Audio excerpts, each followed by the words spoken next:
Hello, welcome to 1000 Words, Stories on the Way. My name is Matthew Clark. Thanks for stopping by today. I'm glad you're here. This week, I'm looking at a contrast the folks at Bible Project brought up between God providing Adam with an Ezer, which means a strong delivering ally in Eve, and they're contrasting that against Cain, who in fear of his own vulnerability built a wall or a city around himself. So the question kind of becomes, will I trust God's way of relationality, which requires vulnerability, or am I going to wall myself off like Cain? And I'm going to call this part 1 because there are a lot more connections that came up around this idea than I could get into this one episode. So I plan to come back to it after Holy Week. But for Holy Week, I'm going to repost daily episodes that walk through Jesus' journey to the cross on through Easter. These daily episodes are a little different, and they feature readings, poems, prayers, and music from a variety of friends and contributors. So that'll be next week, but for now, here is this week's episode, City Walls, Part 1.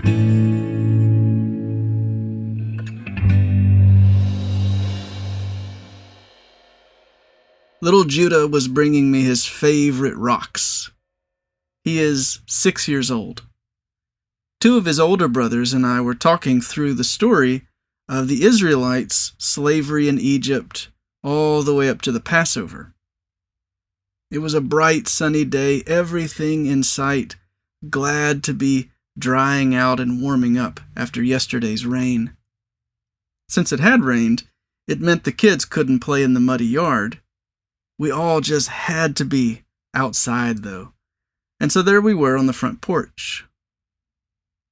Judah would disappear for a few minutes, then return with another rock in his palm for me to see, interrupting the story in his delight. He was disappearing in order to go wash the rocks in the kitchen sink. He seemed to especially love the smooth parts, where long tumbling and water wear had made something as hard as stone feel soft to the touch.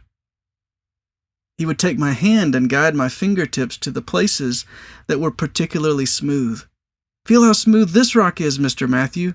Right here, see? This spot, here," he repeated time and time again.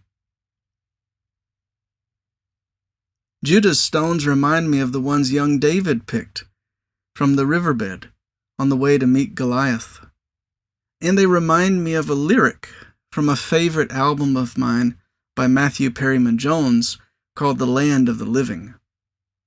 From what I understand, Jones wrote the album after the death of his father, so it's a grief album.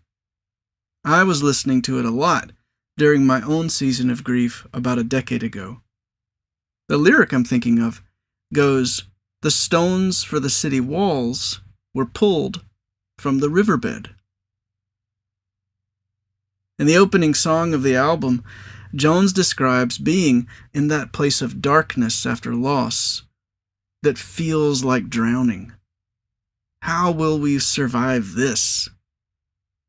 And he concludes that grief is a mystery not to be solved, but to enter into, singing, "Fall into that mystery, or it will pull you under." Somehow, if we submit to that mysterious darkness, something like a baptism might happen to us, making a way for our hearts to be built into something new, even after everything has been broken to pieces. The best stones for the city God is building are the ones smoothed by the water wear of baptismal grief. It's these stones that will be lifted up by the great water walker Jesus and incorporated into the structures that give shape and glory to the kingdom of God, the structures that hospitably house the presence of our wounded healer, Christ. Lately, I've been catching up on Bible Project podcasts, most recently a series on the theme of cities in the Bible. It was episode 2 of this series, Why Cain Builds a City, that got me thinking along the lines of what I'm writing about today. Go give it a listen for all the nitty-gritty details, but here's the gist. There's a literary link built into the wordplay of the Hebrew of Genesis 1 through 4 that connects God's creation of woman with Cain's building of a wall around himself.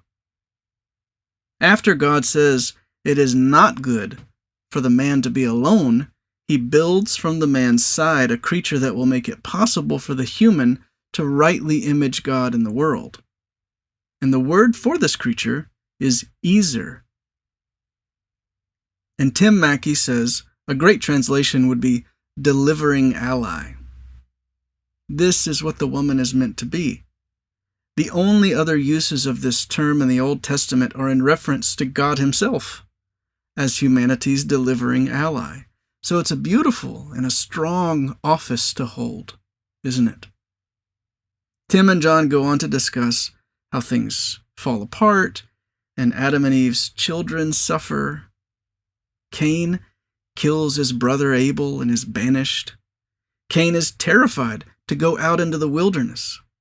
Why? Because it's dangerous and people will hurt him. So God offers him some protection. But the next thing Cain does is go and build a, quote, city. The idea of a city in the original text is very different from our modern idea. It just means a dwelling with a protective wall around it. So Cain builds a wall around himself. That's the idea. Why? Because his sin has left him lonely and afraid. And even though God has offered him help, he can't relax. So he takes matters into his own hands. He's going to secure himself from his apparent vulnerabilities. He walls himself off. Tim and John point out something very interesting at this point that is not visible in our English translations. The word Ezer and the word for walling ourselves off have been intentionally chosen in the original language to sort of visually rhyme. In other words, the authors are playing with the words in such a way that we're meant to pick up on the fact that what Cain is doing in walling himself off should be set in direct contrast against God's way of addressing our vulnerability by providing an Ezer, or a delivering ally. Walls and Ezers are opposing means of addressing human needs, limitations, desires, and fears. It's worth noticing that needs, limitations, desires, and a certain kind of fear are part of God's design, even prior to the arrival of sin in the world. Adam, before his delivering ally Eve arrives, needs another person if he's going to get from the not good of loneliness to the very good of relational personhood, which is the only thing that can rightly image God's true nature in this world, since God is 3 persons in relationship. The human, prior to the arrival of the Ezer and of sin, has limitations, desires, needs, and fears. Could there be fear prior to the fall? If you think of fear as a type of healthy pain that helps us identify a legitimate need, then I believe so. I'm afraid of falling off the cliff, so I step back. This food smells funky. I'm afraid I might get sick, so I throw it away. I'm afraid of being alone, so I call a friend. Fear is super helpful. Think about how the man felt after the naming of the animals failed to produce a proper counterpart. He may have felt a fear that he was doomed to loneliness. God takes that fear as a healthy indicator of a legitimate need, and then God, in His perfect love, meets the need for the man, alleviating the fear. What I'm getting at is that humans were intentionally created as vulnerable. We need each other and thrive only when given the opportunity to deeply attach in a loving context of collaborative care. We were never meant to be self-sustaining or in any way complete outside of an interdependent relationality. I wrote a kids' song for Vacation Bible School at my church years ago. The chorus says, "You can't be a person without some more people." The only way to be human is to enter into the vulnerability inherent in love and have someone other than yourself meet you in those places of need, desire, limitation, and fear. That's the kind of life we were made for. And that's the life that Cain refuses. Instead, he walls himself off. Like the lyrics of the song I mentioned above, Cain refuses to fall into the mystery of his own vulnerability and builds a defensive, ragged rock wall of invulnerability around himself. But Christ is taken outside the city wall to be crucified, naked and vulnerable. He is our delivering ally, alleviating our fears through His woundability. Jesus does fall into the mystery of baptismal grief and rises to build a city whose dazzling walls glimmer with smooth stones from the riverbed. The gates of the city of God are made of pearls cultivated across the millennia, polished smooth and never closed.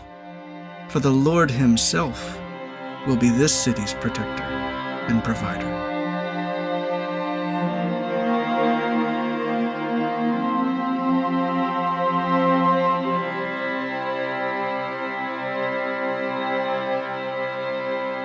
To close us out this week, there are several songs I could share, but for the sake of time, I'd love to share just this one that I think relates to this theme of building a wall around ourselves. This is from an album called Come Tell Your Story, and the song is Weapons. I wrote the song years ago after hearing the late Walt Wangerin Jr. speak at Rabbit Room's Hutchmoot Conference in Nashville. Wangerin was musing about the crossing of the Red Sea in Exodus and how the Egyptians all drowned when the waters closed upon them. And he said something about how heavy their self-protective armor must have been, so that they sank and they couldn't swim. And maybe if they had been defenseless like the Israelites, things could have been different. But they trusted in power and self-protection instead of God. And that was their undoing. So here's the song, Weapons.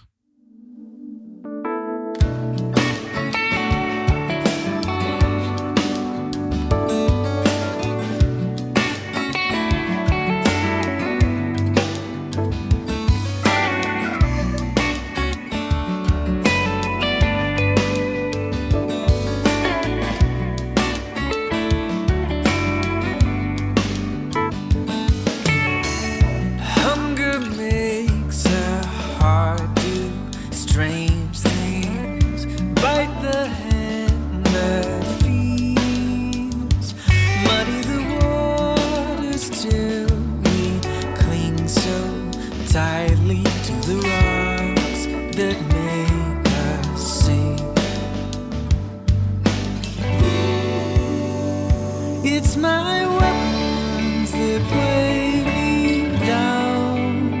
It's not the waves of trouble that make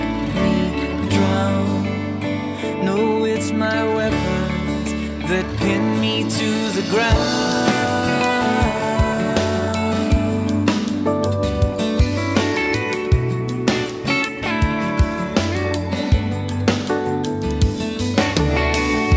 When my heart was a hoarded treasure, I could never get enough, and every fear became a desperate anger.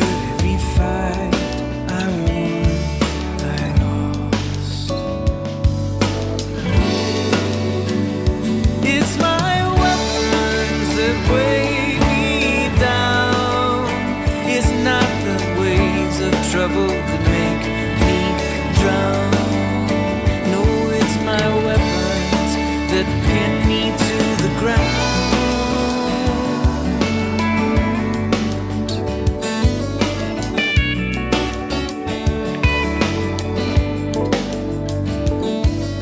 And I bled out a burning coal for fire to fall from the sky. 'Cause I don't wanna die. I'm so afraid to die.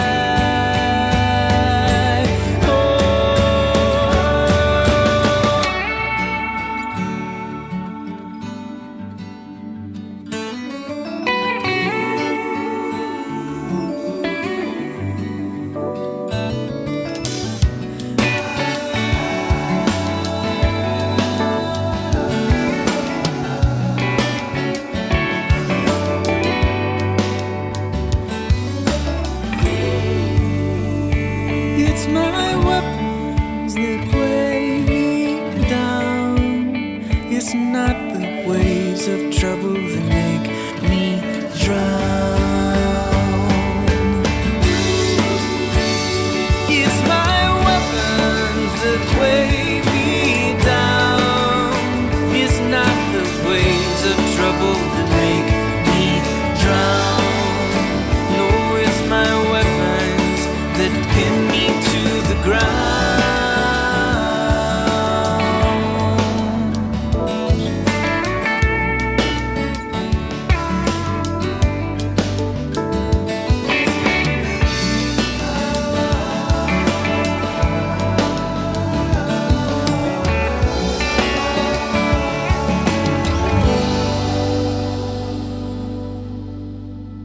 Okay, thanks for being here this week, friends. This podcast, along with all the work I do, is primarily made possible through the support of patrons like yourself. So if you find these things helpful, there are a few things you can do. You can subscribe to the podcast, write a review, you can share it with a friend, and you can become a patron partner and support this work through a one-time or a monthly gift. To find out more about that, just visit my website, matthewclark.net/partner. But that's all for this week. Thanks so much for listening, and I'll see you next time on 1000 Words, Stories on the Way.